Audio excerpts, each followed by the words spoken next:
My entire life, I've always been potty about animals, and that was largely from influenced by my mum and my grandma. We've always taken in stray humans and animals, to be honest. And I've always had an affinity with animals, an obsession with nature. And then my mum said I kind of flirted with vegetarianism for a couple of years as a teenager. Properly went veggie when I was 18, I think, when I was at university.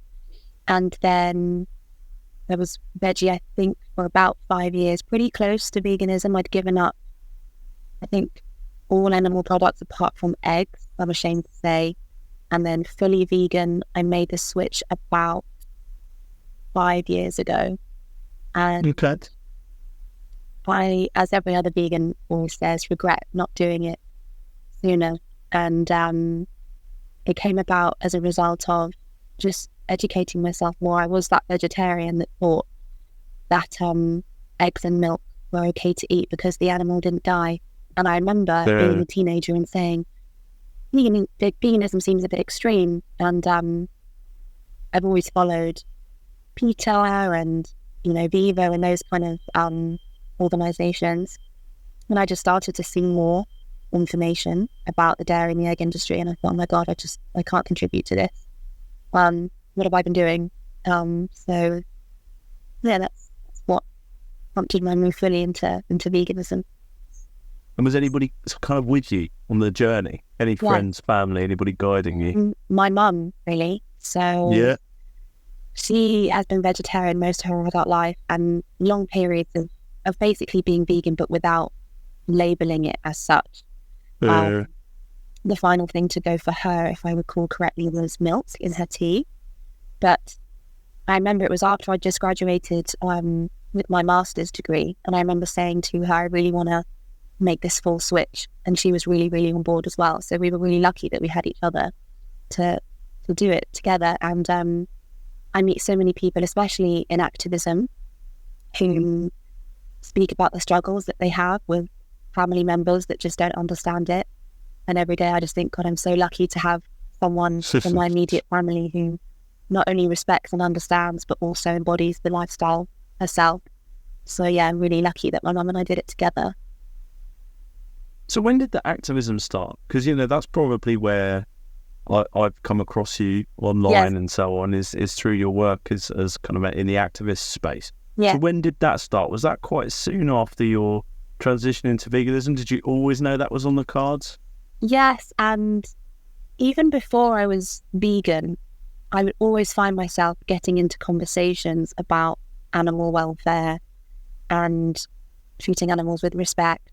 We've always had rescue animals, for example. I've always had an awareness about the fur industry, for example. I've always tended to buy clothes and things secondhand anyway. So I've never not for a really long time, gone into a shop and bought, a fresh pair of leather shoes, for example. I find the idea of increasing the demand at that first point of sale, I just really, really don't like it. I do agree, this is kind of veering into another topic about ethical fashion, which I'm sure we'll get into because we're going to speak about the amazing Vegan Happy. But I've always leaned towards thinking about the ethics behind something. And again, I give credit to my mum and my grandma. My grandma was a war baby. So we've always had that kind of make, do and mend, reuse, recycle, clothes swapping kind of mentality. And I've always had that when it comes to thinking about animals and how they're treated. So I would always find myself getting into conversations with people about the way that they see animals. And pretty much as soon as I would have labelled myself vegan, I was just in the street talking to people on my own. I can't give you an exact date or an organisation I was attached to, but I remember I called PETA and I asked them to send me some leaflets about the different areas that we exploit animals, and they sent me some. And I would just go up to people. I'd go up to people in the street wearing Canada Goose jackets, or would speak to people in the supermarket, in the meat aisle, and just have a chat with them, really. I've definitely honed my communication style. You know, I was, as happens with a lot of us, I was very, very angry at the start, because once you've had the scales lifted from your eyes and you realise, A, what you've been contributing to, and are kind of burdened with that heavy, heavy guilt, and then thinking, oh my God, all these people are walking around and they don't realise that they're paying for this disgusting cruelty. I must tell them, I must show them. And sometimes when you're met with a lack of understanding, or people that perhaps come across as though they don't want to understand, they prefer to stay in that place of willful ignorance, it's really frustrating. And I used to get quite frustrated with people. But the more I've engaged with strangers and members of the public, I've become a lot better in recent years at gauging where they're at on their journey, how receptive they are. And I believe that innately we all have compassion for each other and for animals. I just think we kind of lose sight of it as we get older and hardened by the world. So I've definitely become probably a more effective activist. And I always try and come at it from a place of non-judgment.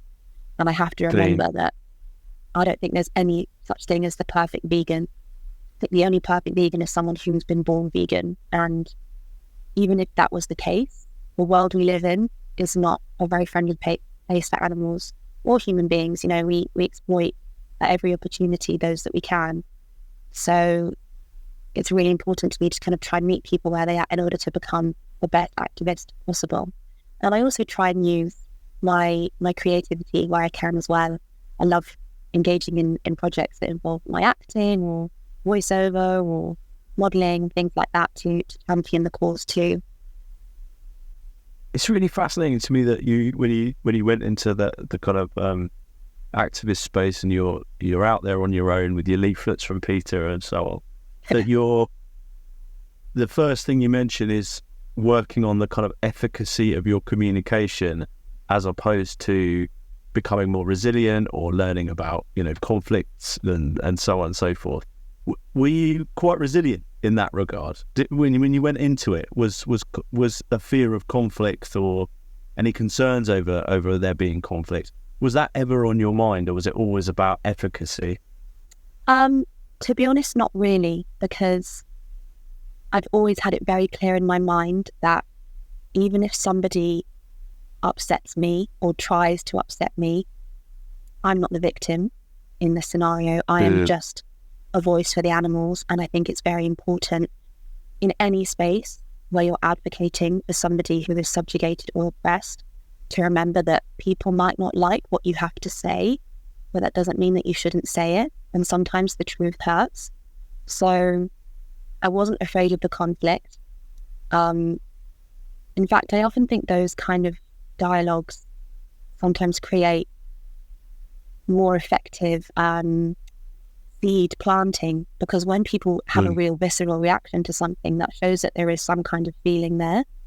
I almost feel like the people that are more apathetic are the more dangerous ones, because they're the people who can see the kind of suffering that happens and just think, oh, it's too difficult, I can't look at it, I have to turn away from it, kind of thing. Whereas the people that strongly believe the brainwashing that they've been fed about ethical, humane, grass-fed, free-range, all those kinds of terms, are passionate about it.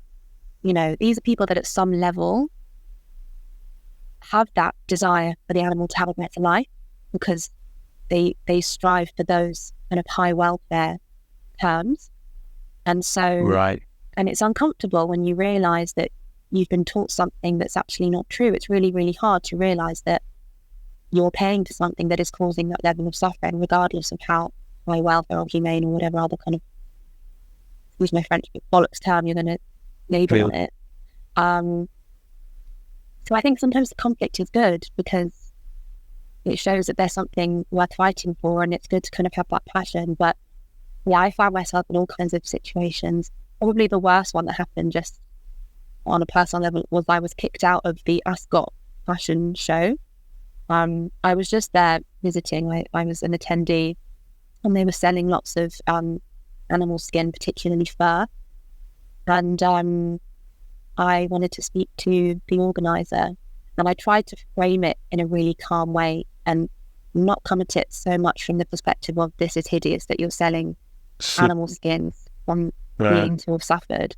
But I wanted to make him think about it in terms of how it would impact his profit, because it made me never want to attend again, having seen it. And so that was how I worded the question. And yes, security reports, I was asking. And I said, it's okay, I'm going. I don't want to stay here, but I just wanted to raise this as a problem, that your ethics are going to massively impact whether or not people want to attend. And I said, and I will tell every single person I know not to come here. Yeah.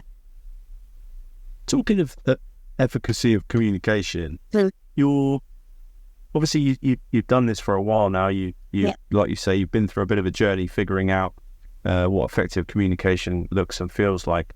Obviously, like there's an element of it's different for everybody, but what kind of approaches have you found most effective? That's a really good question, and it's so variable. I think there's space for all kinds of activism, and I find it frustrating within the vegan community when people criticize each other for not maybe going along with their form. I think there's space for all of it. I think disruptive direct action is brilliant. I love people that go and stage sit-ins in dairy farms and police have to be called in order for them to move. I love the people who go and glue themselves to the tracks at horse racing. I think they're so brave, and anyone that doesn't think that that's brave and see that these people are risking their liberties in order to speak about something so important, I think they're just hiding from the fact that they know that these people are doing something amazing. I also think subtle activism is really important. I think whilst I don't necessarily agree with the notion of being a flexitarian, because I don't think you can just choose to be ethical 6 out of 7 days in the week. I think it's, a steadfast, consistent lifestyle choice that you have to make. It's not about diet. It's not about, obviously it is a factor that a plant-based lifestyle is good for planet and health too, but fundamentally most of us are here for the animals, right? But I think we shouldn't shame people for trying.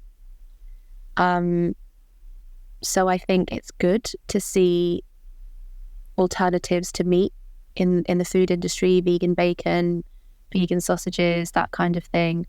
And when people speak about trying to encourage those kind of swaps when it comes to food and diet, I think that's really good.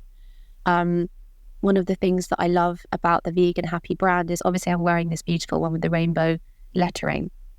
But I remember something that really caught my eye about the brand, and I've spoken about it a lot with the wonderful Laurie, is how sometimes you're in a space where it's not possible to have a conversation. You might see something. I have it all the time. I'll be sitting on a tube carriage and I see somebody in a fur coat, or I'm sitting in a cafe and I can smell somebody eating meat next to me, and the activist in me is desperate to spark a conversation, and sometimes it's not appropriate or possible because they're engaged in something else, I'm engaged in something else, it's just not the right space. And so in that moment, I can't tell you how many times I have this badge. Am I allowed to swear on this podcast? Go ahead. Swear as much as you like. I have a badge, a really big badge that says fuck fur. It's about this big. And so sometimes I will just have that badge on, and I've had it multiple times where I've been sitting opposite somebody wearing a fur coat and I see them see the badge and I don't say anything to them and they don't say anything to me, but there's a moment of understanding between us where they realise that I really disapprove of what they're wearing. And so sometimes without saying anything, as with wearing something like Vegan Happy, it's just the word vegan, which for some is so triggering, but it just plants a seed. And every single revolution started somewhere with just a single thought. So I think it's such an effective form of activism, even in just that small way of just wearing your voice, wearing your ethics. So yeah, I think there's space for everybody in this movement. As we're there, let's talk about it. Vegan happy clothing. How did you get involved and become now an ambassador for them? So some of my very many wonderful vegan friends, I'm blessed to have a lot in this community, told me that Vegan Happy were looking for their next faces of the brand. And they told me I should write and apply. So I did. And I can't remember how many stages there were, but there was a point at which you could get people to vote for you. And lots of my wonderful friends voted for me. And then there was a final stage of judging, which included the wonderful Juliet Galatly from Viva, who I'm so privileged to have worked with and to know, because obviously I did the Viva commercial, which was probably the peak of my career, like whatever I go on to achieve in terms of acting, that first experience of joining my animal rights, my soul work with animals, and my job as an actor was just amazing. So I was lucky enough to meet her there, which I think boded well for me, because she knows how strongly I feel about veganism, about animal rights. And funnily enough, when I met her in my audition for the commercial, I said to her, Juliet, just to be considered and to meet you is such an honour. I've peaked even just being asked to come and audition for you. So I just wanted to say thank you, and whichever way this audition goes, it's such a privilege to meet you. So she really knew how passionate I was, and I'd had a really lovely email exchange with Laurie. I think as well I have just good creative connections in the industry. You probably know the story of Matilda, the pig who escaped the factory farm and then was allowed to live out her life in a sanctuary with her piglets that she gave birth to in a wood.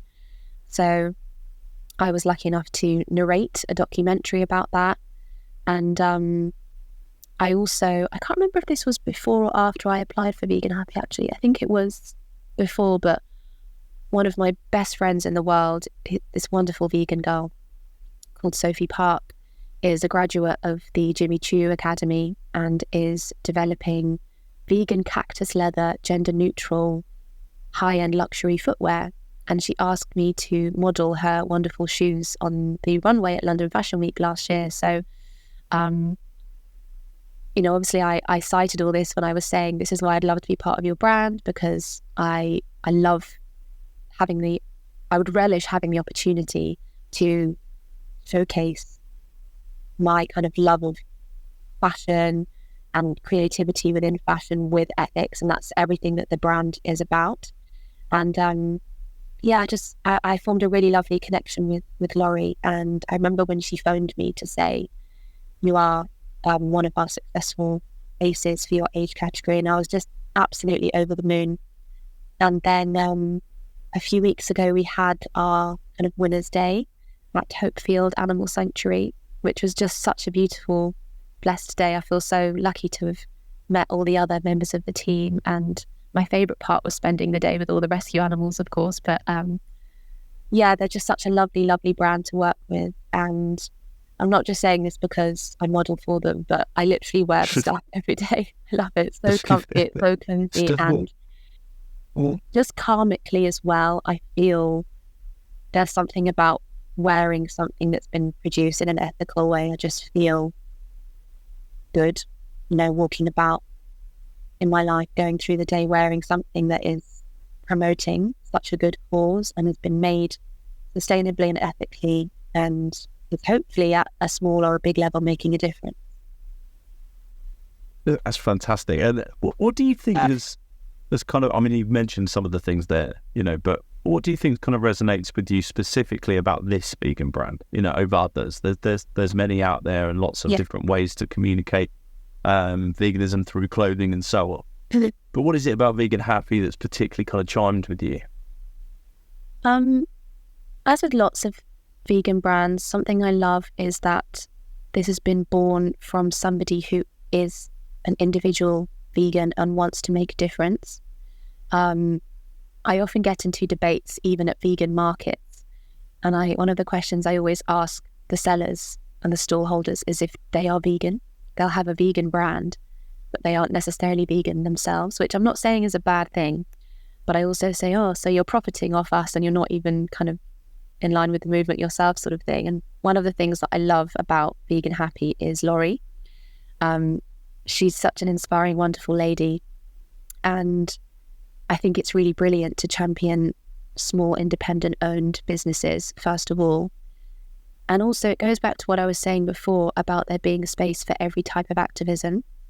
And I think the thing about the brand Vegan Happy is that lots of the designs are not super in your face, which means that you can go into environments, into spaces where, like I was saying before, you might not be able to spark a conversation. It might not be appropriate or possible to do that, but you can still subtly influence people just with that lovely logo, the black and white logo, Vegan Happy.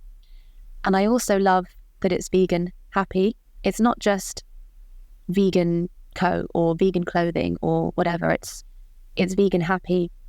And I love the incorporation of that emotion of happiness, of joy, because as a deeply sensitive soul, awakening to the suffering of animals is obviously something that, I mean, even many, many years into my awareness about how we treat animals badly, and 5 or so years into my vegan journey, I still get into, I would go as far as to say, depressive funks when I spend too much time watching slaughterhouse footage, or what happens in the ocean, or all of those things that we don't need to go into, because of course, and anyone listening will know as well, of course. But something else that's happened is a lot of joy, because it's also enabled me to connect with people in my tribe, shall we say, people that also care, people that want to make a difference, people who live their lives aligning with such a strong moral framework. And that's something to be celebrated. So I really love the happiness element of the brand. And obviously it goes without saying as well that everything is really high quality and really, really well made. So it feels good to wear on oneself, but also inside. I'd like to turn a little bit to your kind of the other aspects of your kind of life. One particularly is going back to the activism, but I'd like to talk about the dairy protests, if that's okay, that you engaged in recently, because I thought it was a remarkable piece of activism, incredibly brave, wonderfully visual, kind of a really difficult to ignore kind of image, and that highlighted an area in dairy that I mean, you go back to your vegetarian kind of the period where you, like you said, well, no one's getting killed, right? That kind of thing, and that's generally the view of most folks outside of who perhaps not had any experience with veganism and so on. Can you tell us a little bit about the kind of genesis of that protest, how you got involved, and then I'd love to hear a little bit about what it was actually like, because I'd imagine being in there doing that protest must have been a whole maelstrom of emotion. Yeah. Thank you for your kind words, first of all. So I knew about it, first of all, from having seen some of the earlier iterations of the demonstration by the incredible Steph at Speciesism. And I also know the wonderful Susan. And I met Susan Clark, at Vegan Campout. And we just really connected, and she thought it was really cool to meet me because she'd seen the advert, and I thought it was super cool to meet her because I love her very direct, takes no prisoners approach to talking about veganism and activism. I just think she's wonderful. And she'd already asked me if I was interested in being involved in that kind of more risque activism. And when I saw the most recent, before our demonstration earlier in December, when I saw the one before that, I messaged Susan and I said, I would really love to do this. I think this is one of the most powerful stunts that I've seen. And I also really personally, as a woman, feel a connection to the style, the message. And it's actually one of my most kind of commonly used talking points when I'm doing activism, and specifically talking about dairy. And it's a question that I ask women, which is how they would feel if their reproductive systems were being exploited, and their children being kidnapped and all of that. So I felt a real emotional connection to the framework of that stunt, and she just said, wow, we'd absolutely love to have you on board. And we weren't totally sure, the group of us who were doing it, we weren't totally sure if it was fully going ahead, just weather dependent, because it was extremely cold. I mean, it was going to be very cold. And as you will have seen, one of the incredible ladies on the stunt was, because she's just given birth to her baby, congratulations, Ashley and Calvin, actually very pregnant. But we all just said, no, we have to do it. We want to go through with it. We had some troubles with the trains on the day. Things weren't fully conspiring in our favour, but we made it. And the conditions are really tough. I'm not going to lie. I'm not going to sugarcoat it. I really struggle with the cold anyway. If anything, I think Ashley, who was pregnant, handled it the best out of the three of us. Raina, the other beautiful activist, and myself, we were both literally vibrating because it was so cold. It was -3, and the River Mersey beside us was actually frozen over. And we were super fortunate to have a base in this really local vegan cafe near the Tate in Liverpool, where they'd said we could have a booth to get ready. So we were up there. We did have little sort of insole heat pads to put in our shoes. And then we had the prosthetic special effects blood. We had peanut butter to replicate feces. We had like hair conditioner to look like milk. And yeah, just the reaction to the people in the cafe as they saw us leaving, because we had the shackles with us and obviously the breast pumps attached and everything ready to kind of get into position, were saying, wow, this is super powerful. And then the reaction from the public was really varied. There were some people who were obviously vegan or in the conversation who just got it straight away, and they were like, wow, this is amazing, thank you, kind of clapping us. There were some people that perhaps didn't connect with the message of the stunt and just were focusing on the fact that there were 3 women in basically no clothes, freezing, and they were going, oh my God, you must be so cold, bless you, you're so brave, this kind of thing, like walking past, kind of whispering to us. There were a few people that genuinely thought we were selling human milk, and they were completely in a state of disbelief and stopped to speak to our wonderful Steph and Laura, who are kind of in charge of engaging with the public, and just saying, oh my God, she's actually pregnant, this can't be legal, is this real, I've never heard of this. There were people who were laughing.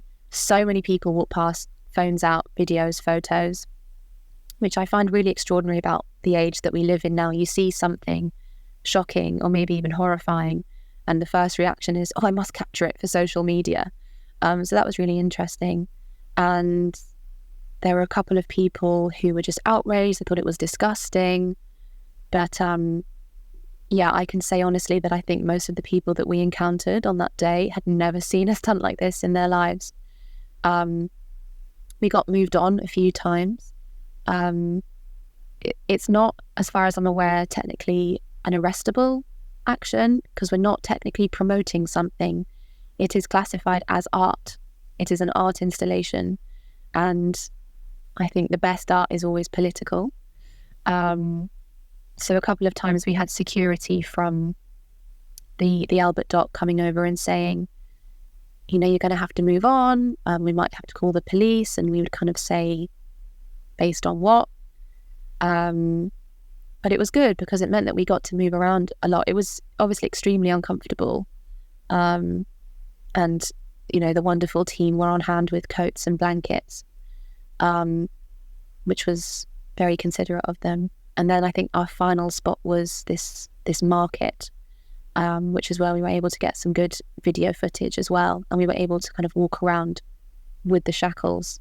And I shared on my Instagram a comparison post with photos of us from the demonstration, side by side with real photos from a recent Viva investigation in a red tractor assured farm in the UK that shows the shackles around the cow's feet, the feces and the urine that they're walking around in, the blood, their, you know, hugely uncomfortable, sore, infected udders, you know, baby calves just lying discarded, having died.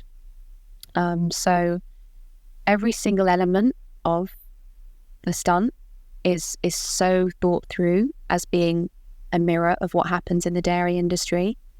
And the online reaction has been crazy. It's gone viral on a few pages. We're really fortunate that Vegan for the Animals, Vegan FTA and Vegan FTA Spain and the Save movement, along with lots of others who have collectively hundreds and hundreds of thousands of followers, have shared the post. And many, many people have connected with it. And even on a personal level, a couple of my friends who really, really respect my stance aren't fully vegetarian or vegan, but respect it and understand it. A couple of them have said to me, after seeing this, I'm never having dairy again. This has really made the penny drop. So it was extremely uncomfortable, but absolutely nothing compared to what the dairy cows actually go through, and the bulls, of course. And a real, real honour to be involved. So I'm really grateful to everybody who was part of it. It's absolutely remarkable, like I said, and more power to you. I just think it's an incredible piece of work to have done. And like you say, I think the impact online means that it's going to probably continue.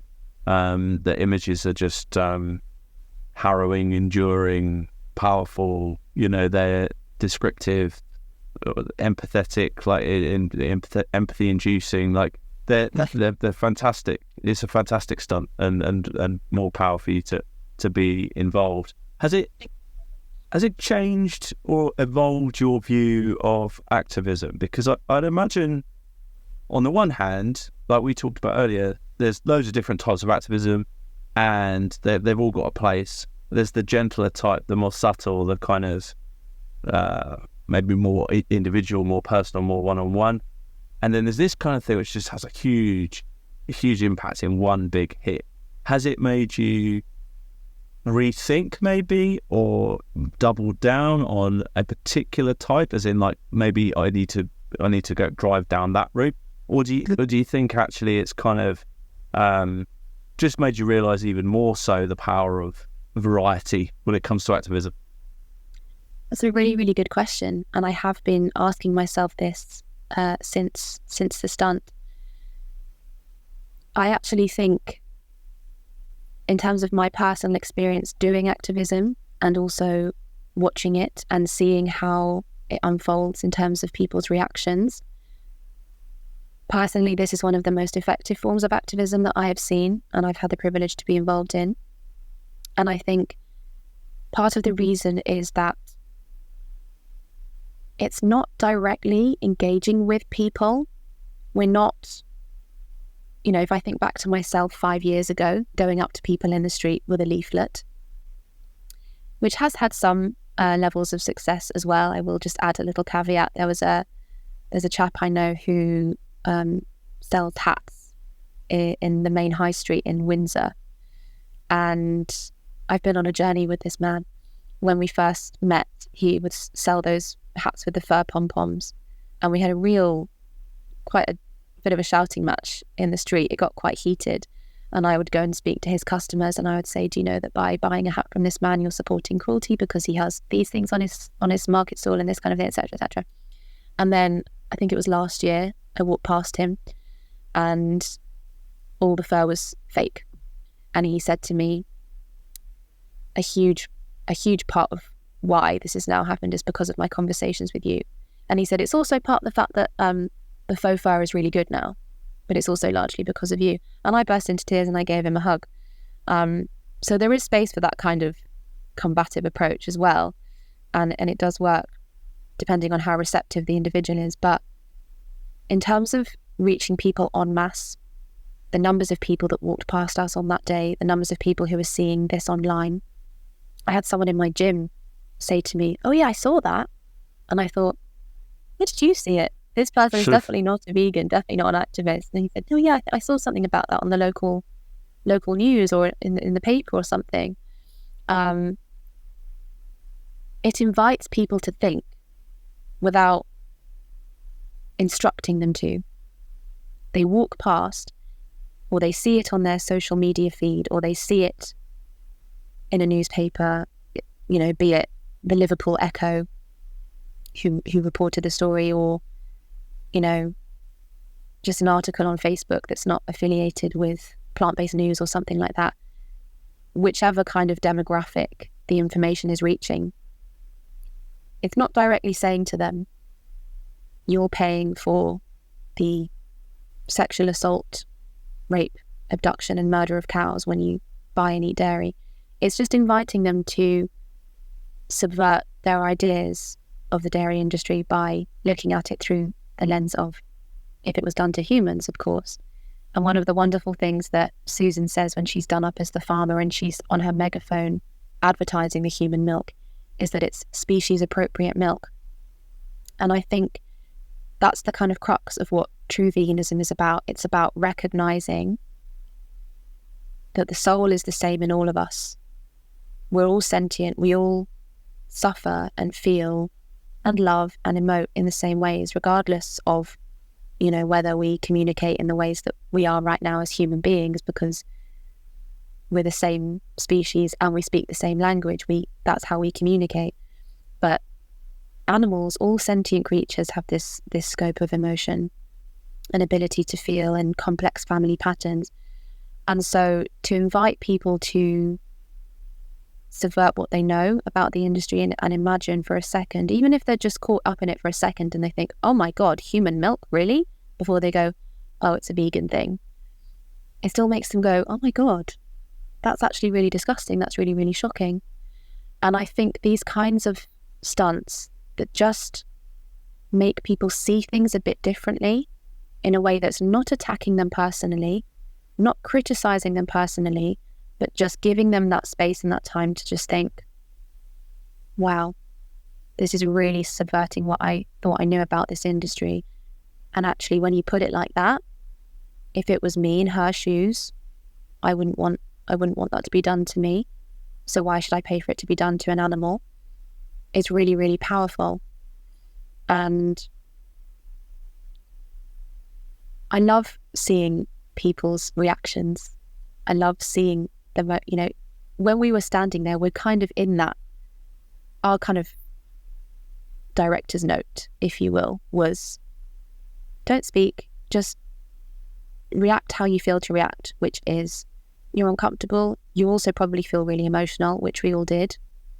But I was still observing people and human beings, especially in the West, we're very good at kind of, keep calm and carry on, don't express how you're feeling, whatever, but we betray ourselves too in our faces, right? And the shock and the disbelief and the horror on their faces, I think, said it all.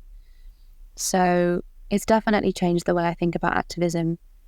And I think this kind of framework of art is genius. And I give credit to Steph Lane for that. She's a wonder.